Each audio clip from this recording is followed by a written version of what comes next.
Hallo, ich möchte euch heute die Bücher vorstellen, die ich im September beendet habe. Das waren 2 Romane und 2 Sachbücher. Ich fange mit den Romanen an.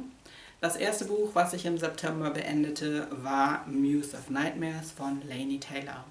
Das ist der zweite Band einer Serie, und zwar von Strange the Dreamer. Diese Serie hatte ich im Mai bereits angefangen zu lesen.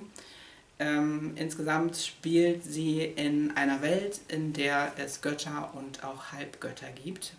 Und diese Götter sind sehr gewaltvoll und auch einfach machtbesessen. Am zweiten Buch hat mich besonders die Fragestellung interessiert, die auch neu ist.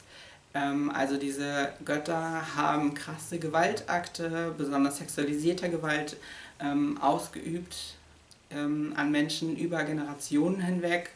Und jetzt die Frage, wie kann daraufhin überhaupt eine Gerechtigkeit existieren, und es geht sogar so weit, wie eine Versöhnung vielleicht stattfinden könnte. Aber hauptsächlich wird der Plot auf jeden Fall schon über diese Liebesgeschichten, die ich ja schon im ersten Teil benannt hatte, vorangetrieben. Das zweite Buch, was ich beendet habe, war Passing von Nella Larsen. Das ist ein Buch, was ich schon sehr lange lesen wollte, denn es ist auch ein Klassiker. Das Buch ist 1929 erschienen und die Autorin gehört auch zur Harlem-Renaissance. Mir hat das Buch sehr gut gefallen. Zum Inhalt: Es geht um Irene Redfield und Claire Kendry, die sich beide aus ihrer Jugend kennen. Beides sind schwarze Frauen, die light-skinned sind und deswegen weiß, also als weiß passen können. Irene lebt mit ihrem schwarzen Mann in Harlem und sie ist sehr eingebunden in so die gehobene schwarze Gesellschaft dort. Irene erzählt jetzt von ihrer Begegnung mit Claire, denn Claire lebt ein komplett anderes Leben als sie. Claire hat einen offen rassistischen weißen Mann geheiratet, der auch nicht weiß, dass sie schwarz ist. Ich wollte dieses Buch lesen, weil mich das Thema interessiert hat, also wie kann sich so als weiß passen auf eine schwarze Person auswirken. Beim Lesen fand ich dann besonders spannend diese starke emotionale Beziehung zwischen den beiden Frauen. Das erste Sachbuch, was ich beendete, war Schwarzsein in einer rassistischen Welt, warum ich darüber immer noch mit Weißen spreche, von Ijeoma Oluo. Dieses Buch habe ich beim Unras Verlag angefragt als Rezensionsexemplar und freundlicherweise auch erhalten. Deswegen, aber auch einfach, weil mir dieses Buch sehr gut gefallen hat, habe ich dazu ein extra Video gemacht, was ich auch hier verlinken werde.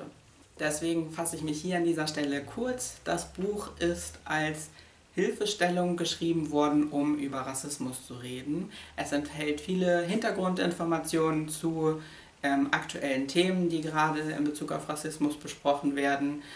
Diese sind sehr verständlich meiner Meinung nach und ergänzt durch sehr viele Erfahrungsberichte von der Autorin. Und was ich besonders gut an diesem Buch fand, war, dass es so auf rassistische Argumente kurze, knappe Antworten gab, die es mir auf jeden Fall auch helfen, so komplexe Themen zu besprechen und genau Argumente zu formulieren. Deswegen möchte ich auch dieses Buch empfehlen. Und damit auch schon zum letzten Buch. Ich hatte die Autobiografie von Gabrielle Union gelesen und die hat mir sehr gut gefallen. Darin hat sie auch ihre Begegnung und einfach ihre Hochachtung vor Prince beschrieben, und deswegen wollte ich über ihn etwas mehr wissen. Deswegen habe ich dann im September The Beautiful Ones gelesen, geschrieben von Prince und Dan Piepenbring. Prince hatte Piepenbring beauftragt, mit ihm zusammen eine Autobiografie zu schreiben.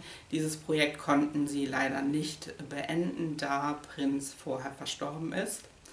Und dieses Buch enthält jetzt Beschreibungen von Piepenbring, wie so seine Begegnung und das Zusammenarbeiten mit Prince verlaufen ist. Und dann genau enthält es Kapitel, die sie schon angefangen hatten, die so über Prince' Kindheit und Jugend gingen. Und soweit ich es verstanden habe, enthält dieses Buch auch einige Informationen aus dem Nachlass von Prince. Mich persönlich hat der Anfang nicht so interessiert, also die Beschreibung von Piepenbring über Prince, da Genau, fand ich zum Beispiel das Buch von Gabrielle Union irgendwie interessanter. Aber da ich tatsächlich fast nichts über Prince wusste, habe ich insgesamt schon etwas gelernt. Also besonders diese Beziehung zu seiner Mutter, einfach seine Jugend, genau, fand ich interessant, wusste ich vorher noch nichts drüber. Was mir so ein bisschen gefehlt hat in diesem Buch, waren so gesellschaftliche Hintergründe.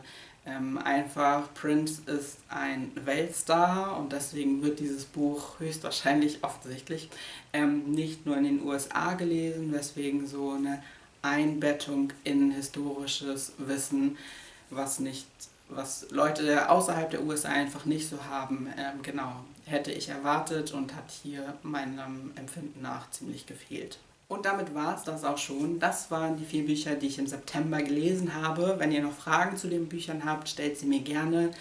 Auch eure Anmerkungen dazu interessieren mich einfach. Und wenn ihr Empfehlungen habt zu ähnlichen Büchern oder einfach Büchern, die ihr gerade gelesen habt, die euch sehr gut gefallen, daran bin ich immer interessiert. Ansonsten war es das. Bis bald.